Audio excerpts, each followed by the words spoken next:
నేను వెళ్ళిన ప్రతి చోట కూడా నేను వారికి చెప్పేది నా సాక్ష్యాన్ని కొంచెం వారితో పంచుకుంటూ, నా జీవితంలో నేను ఒక ప్రయోజకుడిని అవుతానని, నేను ఒక కుటుంబానికి ఆశీర్వాదకరంగా నేను ఉంటానని, అసలు నేను దేనికైనా పనికొస్తానని కూడా నా తండ్రి అనుకోని స్థితిలో నుంచి దేవుడు నన్ను ఎంచుకొని అనేకులకు ఆశీర్వాదకరంగా దేవుడు నన్ను ఉంచాడు అని అక్కడ ఉన్న ప్రతి ఒక్కరితో కూడా చెప్తూ, నా జీవితంలో దేవుడు చేయగలిగితే మీ జీవితంలో కూడా దేవుడు చేయగలడు.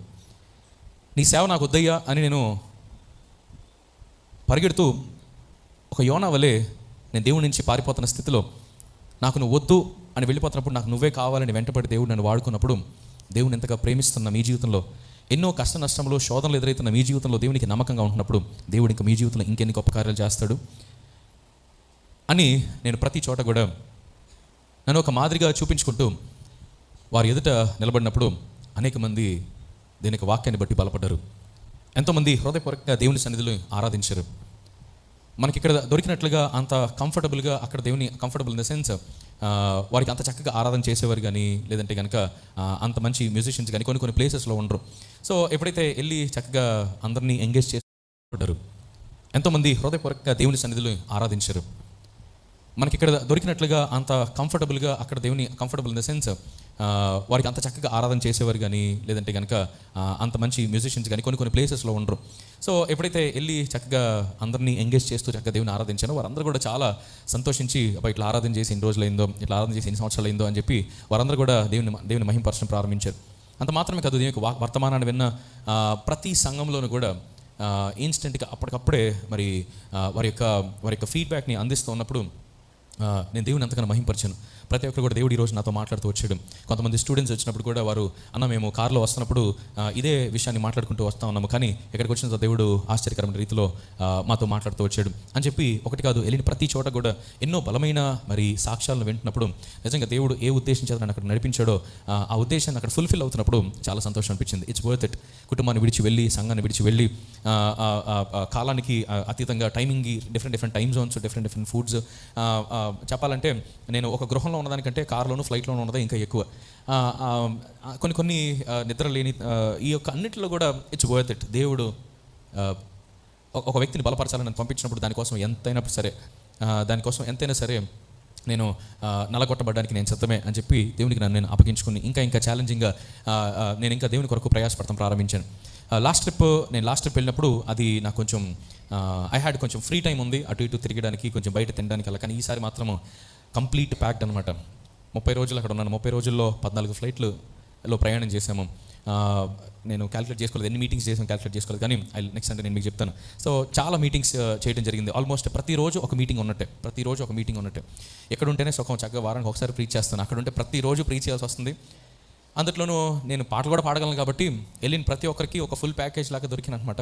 సో చక్కగా ఆరాధన చేయాలి, పాటలు పాడాలి, వాక్యం చెప్పాలి. అయిపోయిన తర్వాత మళ్ళీ 2 గంటల సేపు వచ్చిన వారితో మాట్లాడి నేను మళ్ళీ రాత్రి భోజనం చేసేటప్పటికి రాత్రి 12 అయ్యేది. సో తెలియకుండానే చాలా దేవుడు నన్ను బలంగా వాడుకున్నారు. నేను అక్కడ అంత విస్తారంగా అయితే వాడబడుతూ ఉన్నాను, ఇక్కడ కూడా హెవెన్ జాయ్ని అలాగే మరి వాస్తవం గారి దేవుడు అంత చక్కగా మరి వాడుకున్నారు. ఈ 4 వారాలు కూడా ఎంతో బలమైన వర్తమానాన్ని మీకు అందించారని నేను నమ్ముతున్నాను. యూజువల్గా లాస్ట్ ఇయర్ నాకు లైవ్ చూడడానికి వాటన్నిటికీ కూడా టైం ఉండేది, కానీ ఈసారి నాకు ఇక్కడ లైవ్ జరుగుతున్న టైంలో అక్కడ ఇంకొక మీటింగ్ జరుగుతుండేది అనమాట. సో దాన్ని బట్టి చాలా కంప్లీట్ ఆక్యుపై అవడం వల్ల నేను లైవ్ చూడడం కుదరలేదు. కొన్ని పార్ట్స్ మాత్రమే కొన్ని రోజులు చూశాను. కానీ ఎంతో సపోర్టివ్గా ఉంటూ చక్కగా మీ అందరిని కూడా ఆత్మీయంగా నడిపిస్తూ, ఏ ఒక్కరు కూడా మరి స్పిరిచువల్గా వెనకబడకుండా మరి ఎంతో బలంగా పనిచేసిన మరి హెవెన్ జాయ్ని బట్టి నేను ఎంతగానో దేవుని స్తుతిస్తున్నాను. నా ప్రత్యేకమైన కృతజ్ఞతలు తనకు తెలియజేస్తున్నాను. ఎందుకంటే ఇట్స్ నాట్ ఈజీ. నేనంటే చక్కగా అన్ని పనులు తను చూసుకుంటే నేను చక్కగా వాక్యాన్ని ప్రిపేర్ అయ్యి వచ్చి ఇక్కడ దేవుని సంఘం ఎదుట మాట్లాడేవాడిని. కానీ ఇటు 2 బిడ్డలను చూసుకుంటూ కొన్నిసార్లు మీలో కొంతమంది సపోర్టివ్గా ఉన్నారు, కానీ అయినప్పటికీ కూడా 2 బిడ్డలను చూసుకుంటూ పరలోకమన్నా ప్రిపేర్ అవుతూ, ఇక్కడ పరలోకమన్నానికి మరి వచ్చిన గెస్ట్లను హోస్ట్ చేస్తూ, ఆదివారం ఆరాధన, mid week services, team meeting, ఇలా 1 కాదు 2 కాదు అన్నీ కూడా మరి తను హోస్ట్ చేస్తూ మరి పడిన ప్రతి ప్రయాసకు కూడా నేను మర్చిపోవచ్చేమో కానీ దేవుడు మర్చిపోడు. సో దేవుడు గొప్ప ప్రతిఫలంతో దేవుడు తను దీవించి ఆశీర్వదించును గాక. అలాగే మరి యూఎస్ ట్రిప్లో మరి ఎంతోమంది బ్రదర్స్ నాకు చాలా సహకరించారు. నాకు ఎంతో చక్కగా సహకరించారు. నేను వెళ్ళడమే సియాటిల్ అనే ప్రాంతానికి వెళ్ళాను. ఆ సియాటిల్ అనే ప్రాంతంలో బ్రదర్ క్రాంతి గారు నన్ను హోస్ట్ చేశారు. మరి అక్కడ ఒక మీటింగ్ జరిగింది. అక్కడంతా కూడా మరి హెబ్రోన్ ఫెలోషిప్ వారి మధ్య మీటింగ్ జరిగినప్పుడు వారందరూ కూడా ఎంతో చక్కగా మరి దేవుని ఎందుకు వారు ఆనందించారు. అలాగే రెండో రోజున మరి అక్కడి నుంచి లాస్ ఏంజల్స్ వెళ్ళాను. అక్కడ బ్రదర్ శేఖర్ గారు అని వారు మీటింగ్ని ఆర్గనైజ్ చేశారు. అక్కడి నుంచి అట్లాంటా వెళ్ళాను. అక్కడ బ్రదర్ రవి గారు అని వారు హోస్ట్ చేశారు. అలాగే షార్లెట్ వెళ్ళాను, నార్త్ క్యారోలినా. అక్కడ పాస్టర్ మోషే గారు అలాగే సిస్టర్ స్మిత వారిద్దరు కూడా సేవకులు, వారు హోస్ట్ చేశారు. అలాగే ఆ తర్వాత అక్కడి నుంచి మీరు ఒక అరగంట డిలేలో ఉన్నారనుకుంటా. అక్కడి నుంచి షార్లెట్ వెళ్ళాను. నెక్స్ట్ షార్లెట్లో పాస్టర్ మోషే గారు హోస్ట్ చేశారు. ఇట్స్ ఓకే, నో ప్రాబ్లం, వదిలేండి. ఆ తర్వాత అక్కడి నుంచి షార్లెట్ అయిన తర్వాత దెన్ ఐ వెంట్ టు వర్జీనియాలో మీ అందరికీ ప్రీతం తెలుసు కదా, ప్రీతంతో కొన్ని రోజులు గడపడం జరిగింది. అక్కడ కొంతమంది స్నేహితులను మరి కలవడం జరిగింది. అక్కడ హోసన్న మినిస్ట్రీస్ పాస్టర్ ప్రభాకర్ గారు హోస్ట్ చేశారు మీటింగ్ని. అలాగే ఆ తర్వాత శనివారం అలాగే ఆదివారం పాస్టర్ రూఫస్ గారు TCF చర్చ్ వర్జీనియా వారు సాటర్డే అండ్ సండే మరి మీటింగ్స్ని ఆర్గనైజ్ చేశారు. ఆ సాటర్డే మార్నింగ్ మెన్స్ మీటింగ్, శుక్రవారం నైట్ ఒక మీటింగ్ జరిగింది హోసన్న చర్చ్లో.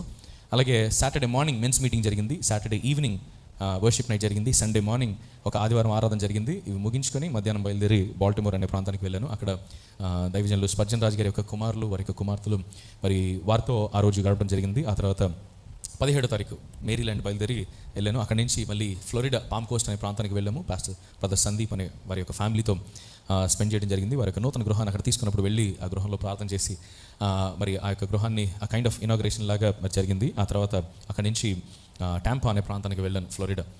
టాంపా అనే ప్రాంతంలో తెలుగు ఫెలోషిప్ అనేది ప్రారంభమై కేవలం 2 years అయింది. చాలా తక్కువ మంది దైవజనులు అక్కడికి వెళ్ళారంట. సో ఎప్పుడైతే అక్కడ మీటింగ్ ఆర్గనైజ్ చేశారో ఎంతో చక్కగా వారందరూ కూడా హృదయపూర్వకంగా వారి దేవుని ఆరాధించి దేవుని యొక్క వాక్యాన్ని వారు మరి స్వీకరించుకోవడం జరిగింది. సో టాంపా అనే ప్రాంతం నుంచి షికాగో వెళ్ళాను. షికాగోలో పాస్టర్ మాథ్యూస్ వట్టెప్రోల్ గారు మరి హోస్ట్ చేయడం జరిగింది. సో వారి దగ్గర ఆదివారం ఆరాధన కంప్లీట్ చేసుకుని మళ్ళీ మండే డాలస్ వెళ్ళాను. డాలస్లో పాస్టర్ జోసెఫ్ స్టాన్లీ గారి యొక్క మరి చర్చ్కి వెళ్ళడం జరిగింది, గ్రేస్ జనరేషన్ చర్చ్కి వెళ్ళడం జరిగింది. ఆ తర్వాత మరొక రోజు మాకు చాలా close friend Suma and Naveen గారి యొక్క మరి గృహానికి వెళ్ళడం జరిగింది. ఆ తర్వాత అక్కడి నుంచి పాస్టర్ సురేష్ గారిని ఒక ఆల్ నైట్ ప్రేయర్కి కూడా అక్కడ అటెండ్ అయ్యాను. నా రాత్రి 9ంటికి ఎప్పుడో 9:30కి ప్రారంభమయ్యి అర్ధరాత్రి 2 వరకు జరిగింది. సో ఆ ఆల్ నైట్ ప్రేయర్లో కూడా పాల్పంపులు పొంది అక్కడ దేవుని నామాన్ని మహింపరచడానికి దేవుడు కృప చూపించాడు. ఆ తర్వాత అక్కడి నుంచి డెట్రాయిడ్ అని శాంతం మళ్ళీ నార్త్కి వచ్చానమాట, మిషిగన్ అనే ప్రాంతంలో. విపరీతమైన చలి ఉంటుంది. షికాగో అండ్ మిషిగన్ అనే ప్రాంతము -డిగ్రీలో ఉంటుంది అనమాట. సో అక్కడ సాటర్డే నైట్ ఒక ప్రేయర్, సండే మార్నింగ్ ఒకటి, సండే మధ్యాహ్నం ఒకటి, 3 సర్వీసెస్ అటెండ్ అవ్వడం జరిగింది. ఆ తర్వాత అక్కడి నుంచి ఆల్బనీ అనే ప్రాంతానికి వెళ్ళాను. పాస్టర్ రవి మన చర్చ్కి వచ్చారు కదా, పాస్టర్ రవి గారు పెనుబుత్తుల వారి యొక్క గృహంలో మరి మీటింగ్ జరిగింది. అక్కడే వెస్లీ కూడా వచ్చి జాయిన్ అయ్యి అక్కడ మరి